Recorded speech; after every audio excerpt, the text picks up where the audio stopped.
بسم اللہ الرحمن الرحیم۔ السلام علیکم ورحمۃ اللہ وبرکاتہ۔ الحمد للہ وکفی وسلام علی عبادہ الذین اصطفی، اما بعد۔ حاضرین و ناظرین، یہ درس نمبر 1323 ہے اور آج سورۃ الحج کی 2 آیتوں کی تلاوت اور تشریح کی جائے گی، آیت نمبر 6 اور 7۔ چلے سب سے پہلے ان 2 آیتوں کی تلاوت کرتے ہیں، لفظی ترجمے اور ترجمے کے بعد تشریح کرتے ہیں۔ اعوذ باللہ من الشیطان الرجیم، بسم اللہ الرحمن الرحیم۔ ذلك بأن الله هو الحق وأنه يحيي الموتى وأنه على كل شيء قدير وأن الساعة آتية لا ريب فيها وأن الله يبعث من في القبور، صدق الله العظيم۔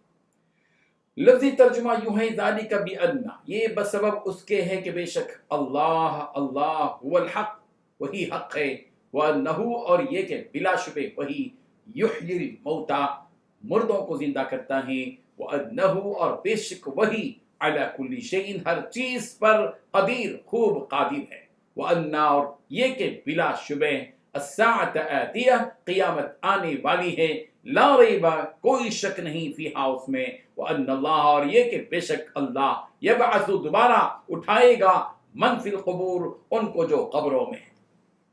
ترجمہ یوں ہے، یہ سب کچھ اس وجہ سے ہے کہ اللہ ہی کا وجود برحق ہے اور وہی بے جانوں میں جان ڈالتا ہے اور وہ ہر چیز پر مکمل قدرت رکھتا ہے، اور اس لیے کہ قیامت کی گھڑی آنے والی ہے جس میں کوئی شک نہیں ہے، اور اس لیے کہ اللہ ان سب لوگوں کو دوبارہ زندہ کرے گا جو قبروں میں ہیں۔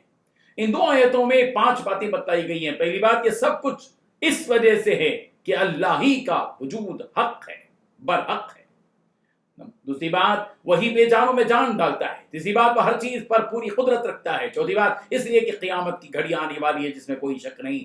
پانچویں بات، اس لیے کہ اللہ ان سب لوگوں کو دوبارہ زندہ کرے گا جو قبروں میں ہیں۔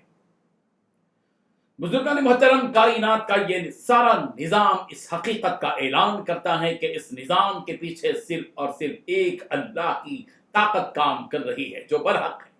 زمین کا پھلوں اور ترکاریوں اور اناج کا اگانا، آسمان کا بغیر ستون کے قائم ہونا، سورج کا روزانہ طلوع اور غروب ہونا، چاند کا اپنی منزلیں اپنے وقت پر طے کرنا، دن اور رات کا یکے بعد دیگرے آنا، بادلوں سے بارشوں کا ہونا، سمندروں اور پہاڑوں کا وجود، جمادات و نباتات کا وجود، انس و جن کی تخلیق، آگ، ہوا، پانی اور مٹی کی اپنی کارکردگی وغیرہ اس بات پر دلالت کرتے ہیں، یہ ساری چیزیں، کہ ان سب کا خالق اور مالک ایک ہی ہے جس کو اللہ کہتے ہیں۔ ذالک بأن اللہ هو الحق، یہ سب کچھ اس وجہ سے ہے کہ اللہ ہی کا وجود برحق ہے۔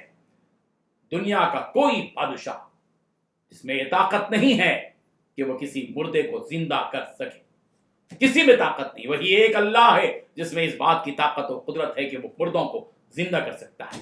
دنیا کا کوئی بادشاہ، دنیا کا کوئی پہلوان، دنیا کا کوئی ڈاکٹر کسی مردے کو زندہ نہیں کر سکتا۔ مردوں کو زندہ کرنے والی یہ ربانی خصوصیت کا تذکرہ قرآن مجید کی دیگر آیتوں میں بھی ہے۔ سورۃ البقرہ کی آیت نمبر 73 میں کہا گیا، کذالک یحیی اللہ الموتى، اسی طرح اللہ مردوں کو زندہ کرتا ہے۔ اللہ تبارک و تعالیٰ کی شان یہ ہے کہ وہ جاندار کو بے جان سے نکال لاتا ہے اور وہ بے جان کو جاندار سے نکالنے والا ہے۔ سورۃ الانعام کی آیت نمبر 95 میں یہ بات کہی گئی، ان اللہ فالق الحب والنوى یخرج الحی من المیت ومخرج المیت من الحی، بے شک اللہ تبارک و تعالیٰ ہی ہے جو گٹھلیاں پیدا کرتا ہے، دانے پیدا کرتا ہے، اور مردے سے زندے کو نکالتا ہے، اور زندے سے مردے کو نکالتا ہے۔ مردے کو زندہ کرنے کی طاقت رب ذوالجلال ہی میں ہے، اس لیے کہ وہ ہر چیز پر قدرت رکھتا ہے۔ وَأَنَّهُ عَلَى كُلِّ شَيْءٍ قَدِيرٌ، اور وہ پروردگار ہر چیز پر قدرت و طاقت رکھتا ہے۔ وہ عزت، وہ بے عزت کو عزت بخش سکتا ہے، وہ عزت والے کو بے عزت کر سکتا ہے، وہ کمزور کو توانا بنا سکتا ہے، وہ توانا کو کمزور بنا سکتا ہے، وہ بیمار کو تندرست بنا سکتا ہے، وہ تندرست کو بیمار بنا سکتا ہے، وہ غریب کو مالدار بنا سکتا ہے، وہ مالدار کو غریب بنا سکتا ہے، وہ شکست خوردہ انسان کو فتح کا علم بردار بنا سکتا ہے، اور جو فتح کا علم بردار ہے اس کو شکست سے دوچار بھی کر سکتا ہے۔ وہ نقصان کے کھائی میں گرنے والے کو نفع کی بلندی تک پہنچا سکتا ہے، اور جو نفع حاصل کیا ہوا آدمی ہے اس کو نقصان سے دوچار بھی کر سکتا ہے۔ وہ ہر چیز پر قدرت رکھنے والا ہے۔ کے بعد قیامت کے دن کے سلسلے میں حقیقت یہاں بیان کی جا رہی ہے وَأَنَّ السَّاعَةَ آتِيَةٌ لَا رَيْبَ فِيهَا، اور بے شک قیامت آنے والی ہے، اس پہ کوئی شک نہیں ہے۔ قیامت کا واقع ہونا یہ ایک یقینی حقیقت ہے، جیسے سورج کے نکلنے پر دن کا آنا یقینی ہے اور سورج کے طلوع ہونے پر رات کی تاریکی یقینی ہے، بالکل اسی طریقے سے دنیا پوری اس کی تاریخ ختم ہو جائے گی، اس کے پورے دن ختم ہو جائیں گے، وہ جو آخری دن ہوگا وہ ختم ہو جائے گا۔ تو جب یہ دن قائم ہوگا وہ قیامت کا دن ہوگا، اور قیامت کے دن کو قرآن مجید نے مختلف ناموں سے یاد کیا ہے۔ قیامت کو ساعہ بھی کہا گیا، وَأَنَّ السَّاعَةَ آتِيَةٌ، اسی آیت میں کہا گیا وَأَنَّ السَّاعَةَ آتِيَةٌ، اور بے شک قیامت آنے والی ہے۔ قیامت کو یوم القیامہ بھی کہا گیا، فَاللَّهُ يَحْكُمُ بَيْنَهُمْ يَوْمَ الْقِيَامَةِ، اور قیامت کے دن کو یوم الآخرہ بھی کہا گیا، وَمِنَ النَّاسِ مَن يَقُولُ آمَنَّا بِاللَّهِ وَبِالْيَوْمِ الْآخِرِ، آخرت کا دن کا، اور قیامت کو الیوم الموعود کہا گیا، وعدے کا دن، سورۃ البروج آیت نمبر 2۔ قیامت کے دن کو یوم مجموع بھی کہا گیا، سورہ ہود آیت نمبر 103، اور قیامت کے دن کو یوم مشہود بھی کہا گیا، یوم مجموع بھی کہا گیا، اور قیامت کے دن کو یوم مشہود بھی کہا گیا کہ وَذَلِكَ يَوْمُ مَشْهُودٌ ذَلِكَ يَوْمٌ مَجْمُوعٌ لَهُ النَّاسُ، سورۃ ہود آیت نمبر 103۔